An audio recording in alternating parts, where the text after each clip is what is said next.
I'm sure you've experienced the feeling when starting a project with no creative inspiration or idea where to start. Whether that's an empty page, timeline, or a tally light, that feeling, that frustration of lack of creativity can be extremely off-putting. Today I thought I'd share my experience with overcoming this feeling and maybe give you guys some tips on how you can too. Okay, so tip number one, location. If you're anything like me and you spend all day in the same place, so for instance this chair at this desk, try mixing it up a little bit. It's amazing how much easier it's been for me to write script for these videos or come up with video concepts just by changing the room that I'm sat in. Often I will go downstairs and I'll sit on the sofa in the living room, or I might sit at the dining table, or I might sit, in the garden, or go for a walk. Something like that can really help kind of change your mindset just by changing your surroundings. This desk that I sit at every day, and the reason that I made this change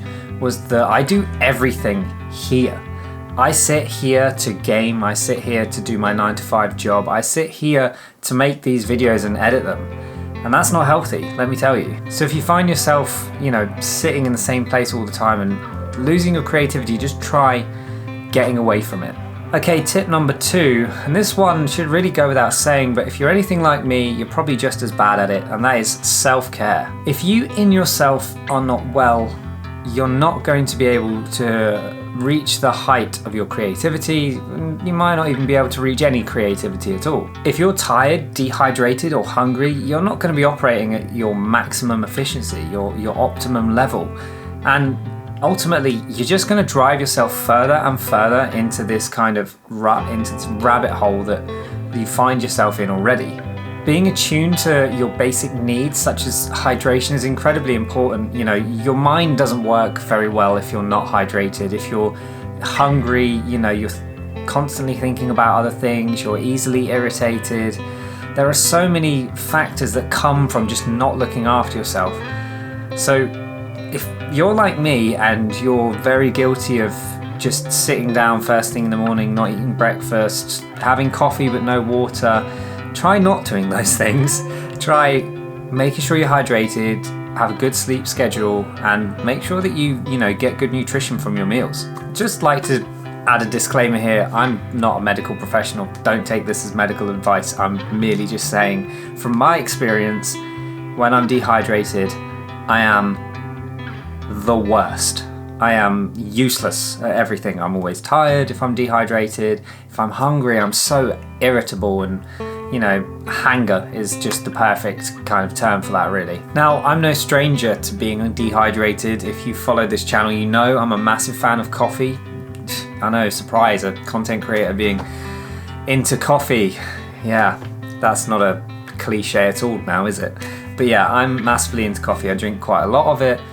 I've done work with coffee brands, so I get free coffee, and basically, you need to drink water as well, otherwise you just end up practically hungover all the time, because that's essentially what coffee is doing to you. It dehydrates you. If you drink lots of coffee, make sure you drink lots of water as well. Same for tea.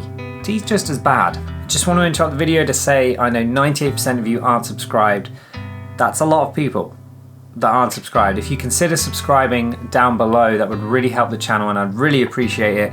But let's get back to the video. Tip number 3 is to make a plan, or don't.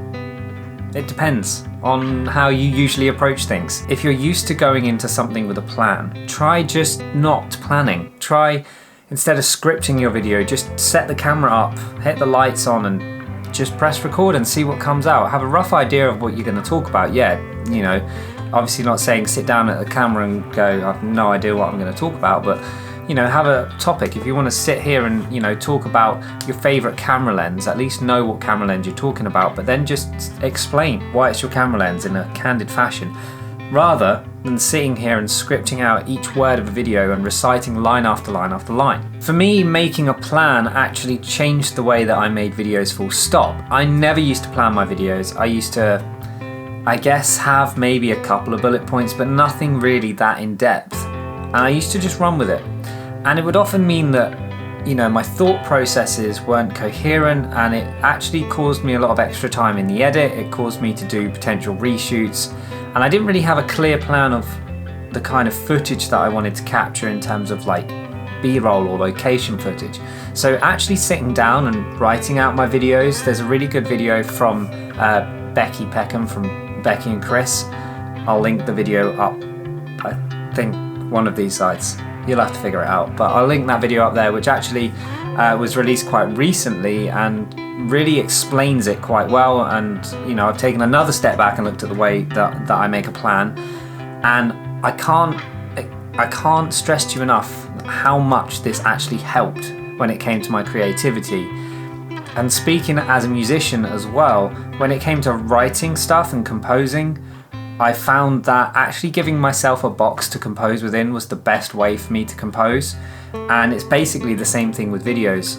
You can't just always roll with it. You've got to give yourself some limitations, and sometimes having that option paralysis of just, I could do anything, isn't the most productive thing for you. So, if you're not used to making a plan, try making a plan, try making some outlines, try storyboarding, try bullet pointing. At the very least, just try making a plan.